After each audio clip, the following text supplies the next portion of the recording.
Hey everyone, so I'm going to go ahead and call this pain pump review. Okay, so I look a mess and I apologize, but the truth is I've had my pain pump for about 5 months now and I like it. It's definitely a plus. I've had some questions about did it cut my pain back 50%? Was I able to go back to doing regular activities? Let me go ahead and clarify things. I have a spinal cord stimulator on one side, okay? It's a Boston Scientific Precision Spectra. It's a Spectra, I forgot. I got updated. I used to be with the Precision Plus, but then I got updated to Spectra. And then my pain pump, I've had refilled, once, twice, something like that. Once, I think, once.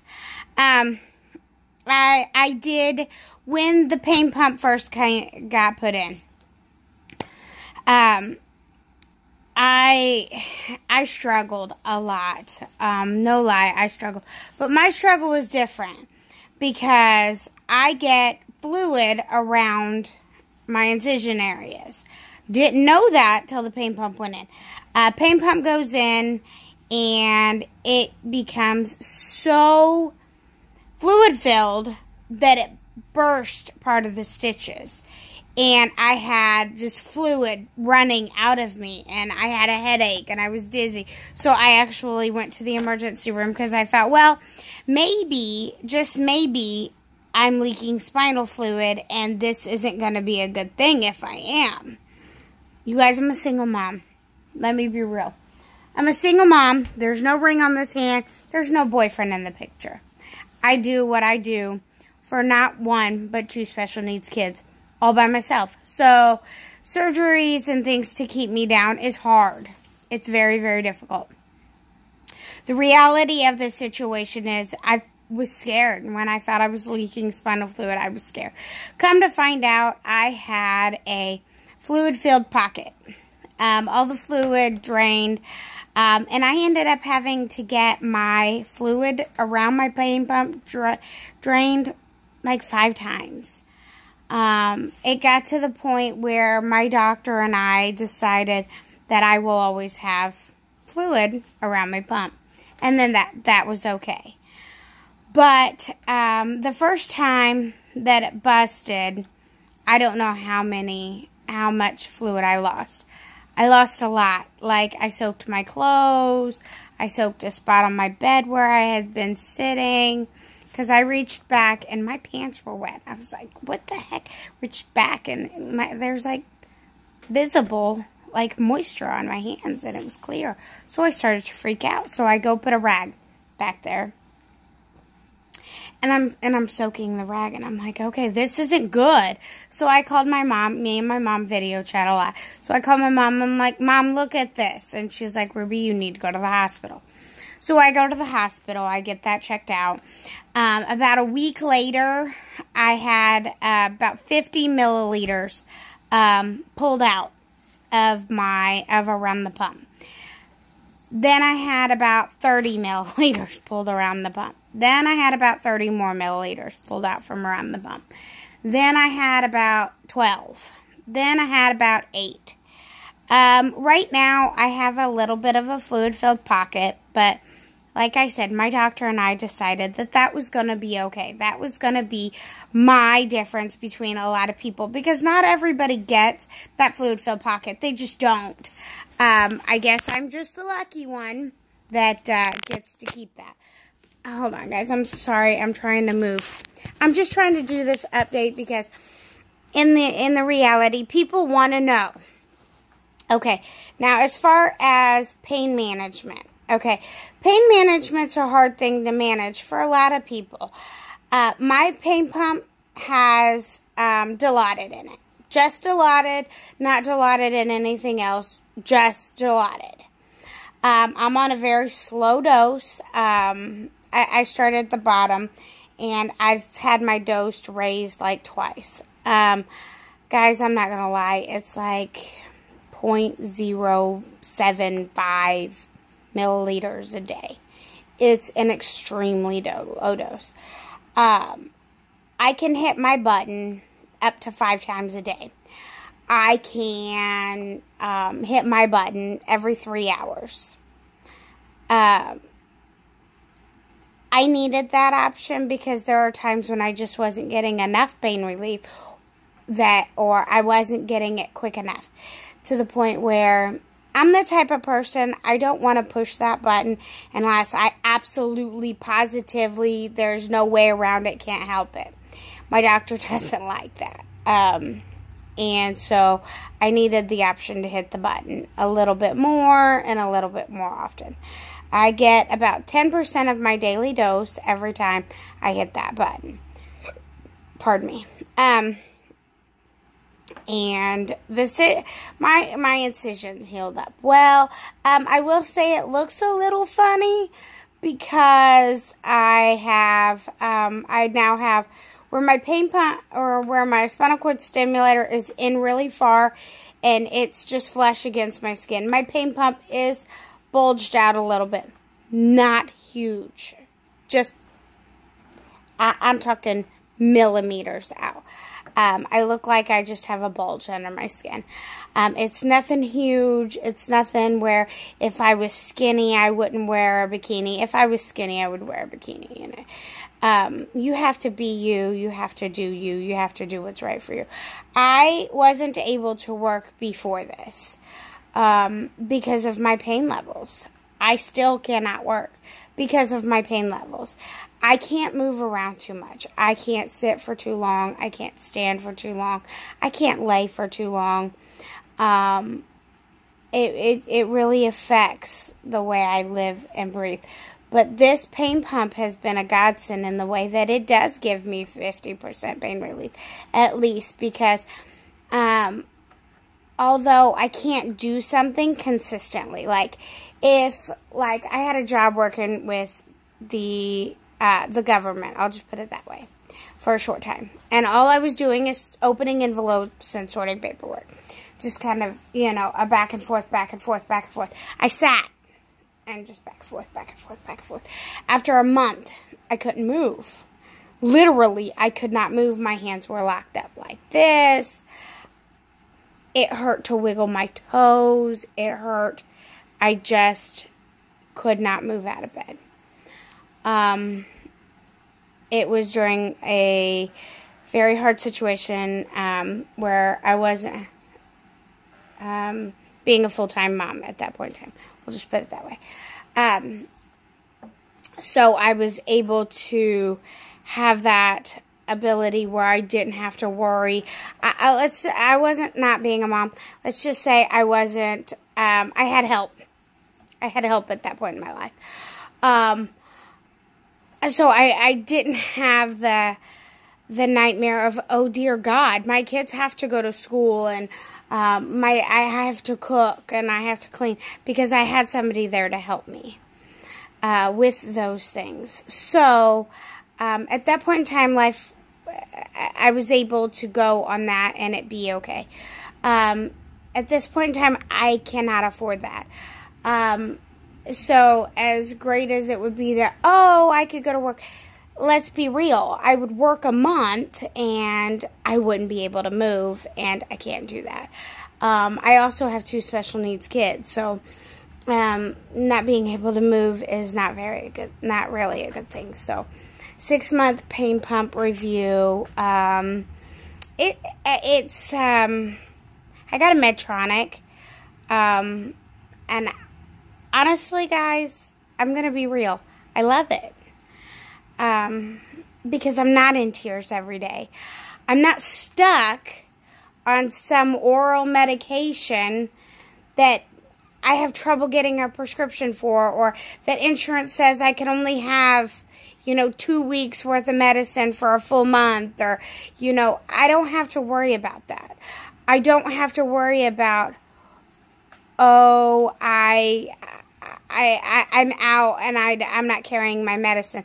Because, guys, there was a lot of times that when I was on the Percocet, although it was helpful, I didn't carry it in my purse because my purse has been stolen. So I didn't want to lose that, because you lose your medicine. In Indiana, you have to file a police report. Your doctor may or may not write you for a refill, and then your insurance is not going to pay for it at all. Just period. So having pain medicine in my purse wasn't ideal. So I will get what I call dilated brain, and I'm going to tell you this. I have found myself to be a little bit more forgetful. A lot of people joke around, and like for women, when they say, you know how you got pregnancy brain and you get a little bit forgetful.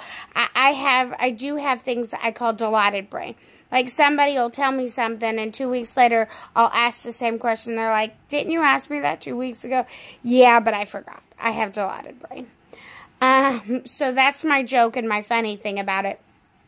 Overall, you guys, I know you've been watching for about 11 and a half minutes. Actually, it's only like 11 and a quarter minutes. But, you guys, 2 thumbs up to the Medtronic people and the doctors who are, I call them installing. But it's implanting these devices and finding ways to help us better control pain, because I can't do a lot. I mean, I literally cannot. But this pain pump has given me the ability to have a little bit more pain relief. Like, I'm in really bad pain right now. Like, I'm not gonna lie. I'm gonna go ahead and take you guys in. I don't carry my button around a lot, but sometimes I do. Right now, my button is sitting next to my bed. I don't know. Here we go. So, okay, let me get you guys adjusted. So, here's the deal. This is my button. Okay. This is your remote. As you can see, Medtronic. I don't know how to get it to... Okay. And when I say button, I mean this button. Because you push this B button, and this is what gives you your bolus. Which is your extra dose. Which is, for me, it's 10% of my daily dose every time I push that button. And then you have this. This is the part that faces your skin. This is the part that doesn't.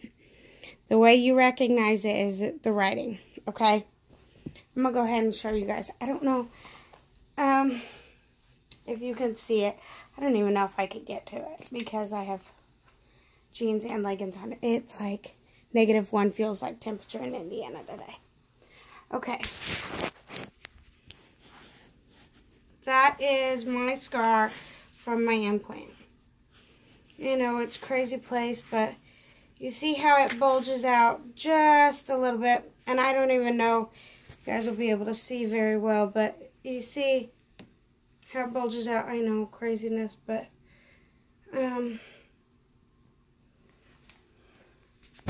that's how you do it. So you're going to you're going to plug, just like a plug, and there's a little hole. Just plug it in. You're going to take this part, remember, writing on against the skin.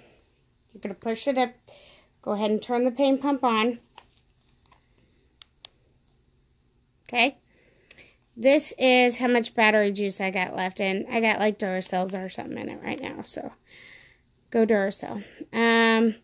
This date is, if I don't push the button anymore, this is the date when I will have to have my pump refilled. No matter what, this is the date I have to have my pump refilled. Because at this date, I will run out. And right now, it is June 11th, 2019. June? Yeah. So what you're going to do is, that's what the info... And then you're going to just push this button. And it's going to search and search. And you see that check mark? That means I just got my bolus dose. That means I can actually unplug this. But that means I just got my dose. Okay?